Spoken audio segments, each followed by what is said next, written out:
नमस्कार दोस्त, मैं मनीष वर्मा। एक बार फिर से आप सभी का स्वागत है हमारे चैनल पे। आज बात करूँगा ऐसे सब्जेक्ट की तो दोस्त काफ़ी सारे बच्चे बोलते हैं यार कि बड़ा दिक्कत हो रहा है सब्जेक्ट के अंदर, कईयों की तो बैक भी आ रखी होती है। लेकिन क्या आपको पता है कि दोस्त, पता है इकोनॉमिक्स एक ऐसा सब्जेक्ट है जिसको हम और सब्जेक्ट से कंपेयर नहीं कर सकते। लेकिन हाँ, आपको एटलीस्ट इतना पता हो कि यार के एग्ज़ाम में यही आने वाला है और आपको यही प्रिपेयर करना है अपने आप को इन क्वेश्चनों के लिए, तो उस बिहाफ पे दोस्त आप पास हो सकते हैं।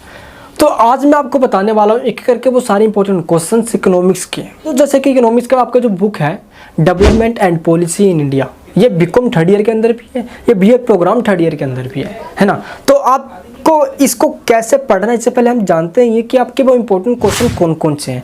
मैं एक एक करके पहले इस वीडियो के अंदर सारे इंपॉर्टेंट क्वेश्चन बता दूंगा और उनके नोट्स आपको दे दूंगा।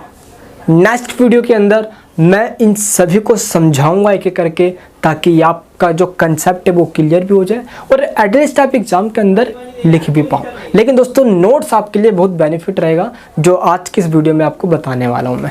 चलिए सबसे पहले हम जानते हैं वो इंपॉर्टेंट क्वेश्चंस कौन कौन से हैं। जो मैं आपको इंपॉर्टेंट क्वेश्चन बता रहा हूँ ये मेरी वेबसाइट पे है, जिसके लिंक मैंने इस वीडियो के डिस्क्रिप्शन बॉक्स में दिया हुआ है। जैसे आप उस लिंक पे क्लिक करोगे आप क्वेश्चन पे आ जाओगे। सबसे पहला क्वेश्चन होने वाला है आर्थिक विकास व आर्थिक समृद्धि की संकल्पनाओं पर प्रकाश डालिए।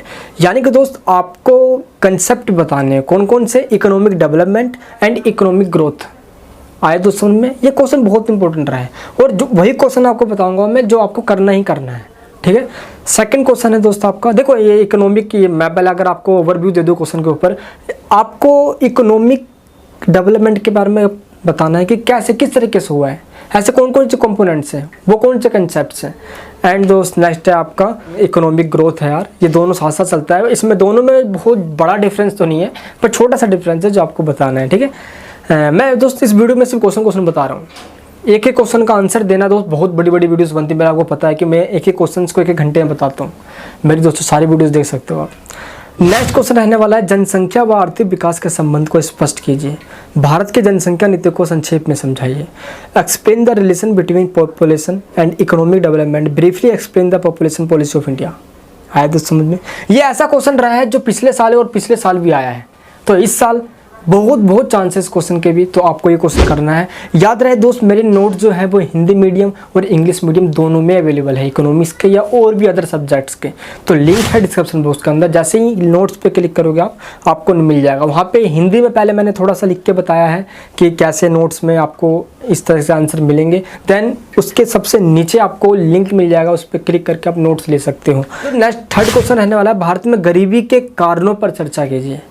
इसको कम करने के लिए भारत सरकार द्वारा उठाए गए क्या कदम या कौन से कदम हैं। यानी कि discuss the reasons for poverty in India, what are the steps taken by the government of India to reduce it.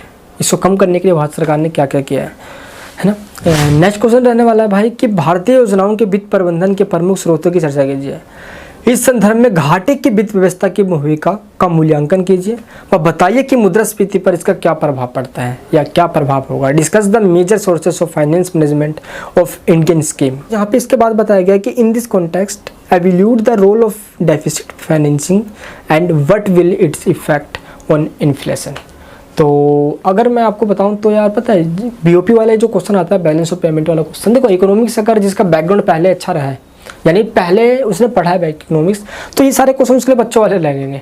लेकिन उनके लिए भाई थोड़ा सा वैसा यार जिन्होंने इकोनॉमिक्स पहले उनका बैकग्राउंड नहीं रहा और उन्होंने थर्ड ईयर में पहली बार, जैसे कि बीए वाले बच्चे होते हैं, मजे में आप बिना अचानक से इकोनॉमिक्स उठा लेते हैं यार, है ना। कोई बात नहीं है, ऐसे नोट्स आप पढ़ोगे तो सुबह कुछ भी नहीं पढ़ना आपको नोट्स के सिवाय, ठीक है। नेक्स्ट है भारत में कृषि के निम्न उत्पादकता के कारणों को स्पष्ट कीजिए। कृषि उत्पादकता बढ़ाने में हरित क्रांति की क्या भूमिका रही है। Explain the reasons for low productivity of agriculture in India, but was the role of green revolution in increasing agriculture productivity. तो यहाँ पे ग्रीन रेवोल्यूशन की बात कर रहा हूँ मैं, जब लाल बहादुर शास्त्री भारत के प्राइम मिनिस्टर थे, वो 1966 की बात थी, है ना। 1965 से 1966 भारत की इकोनॉमी बहुत तगड़ी ग्रोथ पे थी। कैसे पता है कि जब ग्रीन रेवोल्यूशन आया तो और देशों से हमने बीज मंगवाए। पहले तो ये हुआ, अच्छे किस्म के बीज अपना कर दोस्त हमने अपनी पूरी जो क्रॉप्स है उसको 4 गुना सरप्लस कर दिया हमने, जिससे कि हमारा एक्सपोर्ट भी बढ़ा, इंपोर्ट तो छोड़ो, एक्सपोर्ट बढ़ा, और एक्सपोर्ट बढ़ने से हमारी इकोनॉमिक ग्रोथ गई, जीडीपी ग्रोथ हुई, जिसके कारण से भारत की इकोनॉमी को मतलब बूम अप मिला, हम कह सकते हैं। तो इस क्वेश्चन को आपको डिस्क्राइब करना होगा। नेक्स्ट क्वेश्चन जो काफ़ी इंपॉर्टेंट रहा है भाई, क्वेश्चन क्या है कि नई औद्योगिक नीति कौन सी 1991 की मुख्य विशेषताओं को रेखांकित कीजिए एवं इसमें होने वाले परिवर्तनों को बताइए। यह 1956 की नीति से 1956 की औद्योगिक नीति से कैसे अलग है। सबसे पहले आपको 1991 की जो न्यू इकोनॉमिक पॉलिसी है उसको डिस्क्राइब करना होगा। देन उसके बाद आपको डिफरेंस बताना होगा 1991 की पॉलिसी में और 1956 की इकोनॉमिक पॉलिसी में, क्या डिफरेंस इन दोनों के अंदर, ये आपको बताना होगा। देखो 1956 की जो हमारी जो इकोनॉमी रही है वो इंडस्ट्रियल बेस्ड थी, मोस्टली वो हम इंडस्ट्रियल बेस्ड पे आ चुके थे उस समय, बट जब भी झुकाव जो हमारा था वो तो एग्रीकल्चर पे ही था। लेकिन 1991 में हमने अपने ओपन डोर पॉलिसी अपना ली। इसमें हमने 3 पॉलिसी अपना ली थी, पता हो तो आपको, लिबरटाइजेशन, प्राइवेटाइजेशन एंड ग्लोबलाइजेशन, LPG। ये 1991 वाली पॉलिसी रही। डीपली समझाऊंगा नेक्स्ट वीडियो में, नोट्स में से आप पूरा रीड आउट कर सकते हो ताकि आपकी अच्छी प्रिपरेशन हो जाए। नेक्स्ट क्वेश्चन देखो, जो क्वेश्चन आपको बता रहा हूँ मैं यार, इन क्वेश्चन का आपको करके ही चलना है, ठीक है। एंड नेक्स्ट क्वेश्चन रहने वाला है आपका कि सार्वजनिक क्षेत्र के निष्पादन की आलोचनात्मक चर्चा कीजिए, इनके निष्पादन हेतु कुछ सुझाव दीजिए। यहाँ पे आपको बताना है कि critically discuss public sector performance. ये जो पब्लिक सेक्टर है इसके बारे में बताओ, पहले थोड़ा इसकी क्रिटिसाइज भी करनी है, देन इसको और भी इम्प्रूव करने के आप क्या सजेशन दे सकते हो ये आपको बताना है। देन इसके बाद लास्ट में आता है ब्रीफ नोट्स, जिसको हम संक्षिप्त टिप्पणी कहते हैं।